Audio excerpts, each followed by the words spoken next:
In today's video, I'm gonna show you how to fix your connection is not private in Google Chrome. So if you're seeing this problem, here's how to fix it. So the first thing you may want to do is try accessing the site in incognito mode. And to do that, in your browser, click on the three dot icon at the top right, then select New Incognito window. And here, simply type in the web address and try accessing the site. Another way to fix it is first press the Windows button plus R on your keyboard, and as this window open up, simply type in inetcpl.cpl, then press enter.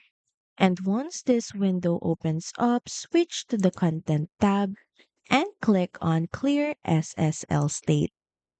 Press OK. And once done, go back to your browser, click on Advanced, and you can now proceed by clicking on this link. And if needed, you can also restart your computer afterward to make sure the changes fully apply. And that's it. Thank you for watching this video. See you again on the next one.